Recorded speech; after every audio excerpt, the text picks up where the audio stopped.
জয় তারা জয় রানীমা। আমার প্রিয় বন্ধুরা, আশা করি মায়ের কৃপায় সবাই ভালো আছেন, সুখে আছেন, শান্তিতে আছেন।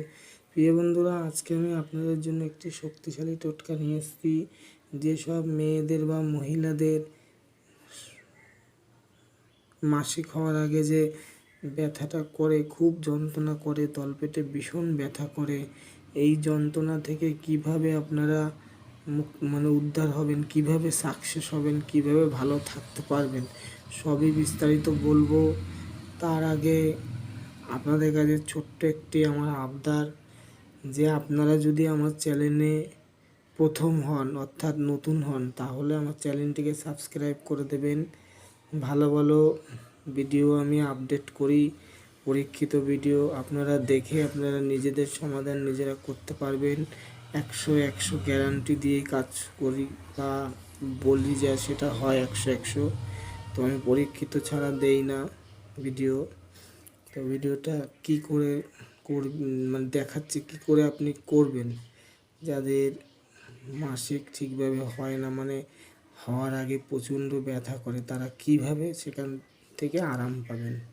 তো কি করতে হবে, একটি ছোট বাটি নিতে হবে, সে প্লাস্টিকের হোক স্টিলের হোক যেটাই হোক। এবং ছোটো বাটিতে 1 মুঠের মতন আতপ চাল নিতে হবে, নিয়ে হাফ বাটি জল দিয়ে ভিজিয়ে রাখতে হবে। সকালবেলা ঘুম থেকে উঠে অন্তত 1 ঘন্টা ভিজিয়ে রাখতে হবে। 1 ঘন্টা ভিজিয়ে রাখলে জল থেকে তুলে 1 মুঠের মতন দুব্বা ঘাস ছাড়িয়ে নিতে হবে। প্রত্যেকটা দুব্বো ঘাস যেন নোংরা না থাকে, মরা না থাকে, সবুজ কাঁচা দুব্বো ঘাস। হ্যাঁ, তো কাঁচা দুব্বো ঘাস বেছে পরিষ্কার করে ধুয়ে এই আতপ চালের সাথে বাটতে হবে। বেটে কি করবেন, ওই 1 মুঠ আতপ চালে যতটা হয় আর কি, তো 1 মুঠ আতপ চাল আর 1 মুঠ এরকম দুব্বা ঘাস নিয়ে একসাথে বাটবেন। ঠিক আছে, শক্ত করেই বাটবেন। যে চাল ভেজানো যে জলটা থাকবে, ওখান দিয়ে যে তুলবেন ওইটাই, আর জল দেবেন না। তো এই একসাথে বেটে ভালো ঘি এনে ঘি দিয়ে ছোটো ছোটো করে ভেজে আপনারা খালি পেটে অন্তত 1 থেকে 1.5 মাস খাবেন। দেখবেন 15 দিন খেলেও অনেক শরীরের আরাম বুঝবেন। আর 1-1.5 মাস খান, পুরো ওই প্রবলেমটা আপনার সেরে যাবে। যে মাসিক হওয়ার আগে যে যন্ত্রণাটা, তলপেট ফেটে যায়, ওরে মা ওরে বাবা যে করেন, বিশাল ব্যথা, এটা আমি গ্যারান্টি দিয়ে বলছি আপনাদের সেরে যাবে। আর মাসিকটা আপনার নিয়মিত হবে, এবং মাসিক নিয়মিত না হলে সন্তানও দাঁড়ায় না, অসুবিধা হয়। তো এটা করলে মাসিকটা নিয়মিত দাঁড়াবে এবং আপনার তলপেট ব্যথা করবে না, ভালোভাবে থাকতে পারবে, ভালোভাবে রিলিফ হয়ে যাবে, শরীর আরাম হয়ে যাবে, মেন্সটা ঠিকভাবে ক্লিয়ার হয়ে যাবে। যে হওয়ার আগে যে যন্ত্রণা ব্যথাটা করে সেটা হবে না। আপনারা খান, আমি এটা অনেককে দিয়েছি, তারা ভালো হয়েছে। তাই আমার বন্ধুরা আমার ভিডিও দেখছেন আমার চ্যানেলে, তাদের যাতে উপকার হয় আমার থেকে, তারা যাতে রিলিফ পান, আরাম পান, তার জন্য আমি ভিডিওটা দিয়েছি আপনাদেরকে উপকারের জন্য। তো এরকম যদি কোনো মেয়েরা বান্ধবীরা যে অসুবিধা হচ্ছে মেন্স হওয়ার আগে, যন্ত্রণা ব্যথা করছে, তাদেরকে শেয়ার করে দেবেন, অবশ্যই তারা ভালো হবে।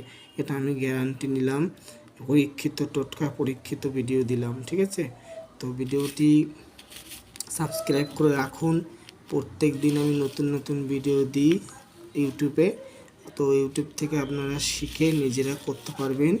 এই ব্যাপারে কোনো জায়গায় কোনো ওষুধ খাওয়ার দরকার পড়বে না। তো আপনারা মুখে না শুনে আপনারা কাজটা করেই দেখুন না, মুখে কথা বিশ্বাসের দরকার নেই, আপনারা কাজটা করুন।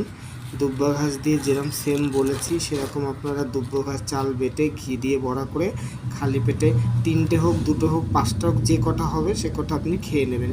খেয়ে যদি চায়ের নেশা থাকে, চাটা অন্তত 10 থেকে 20 মিনিট পরে খাবেন। ঠিক আছে, আর যদি বলেন যে আমি চা খেয়ে এটা খাবো, না, এটা আগে খেতে হবে। ঠিক আছে, এটা আগে খেতে 20 মিনিট আগে, 20 মিনিট পরে চা খাবেন, এবং চা খাওয়ার আগে 1 গ্লাস অন্তত জল খেয়ে নেবেন, তাহলে শরীরটা ভালো থাকবে। ঠিক আছে, তো এটা আমার ভিডিও ছিল, আশা করি বুঝতে পেরেছেন। নেক্সট ভিডিও আবার আলোচনা করব, দেখা হবে, জানা হবে, শিখতে পারবেন। শেখা জানার শেষ নেই, নিজে শিখে নিজের সমস্যা সমাধান করতে পারবেন, নিজের প্রতিকার নিজে করতে পারবেন। তো আশা করি বুঝতে পেরেছেন ভিডিওটা। ধন্যবাদ।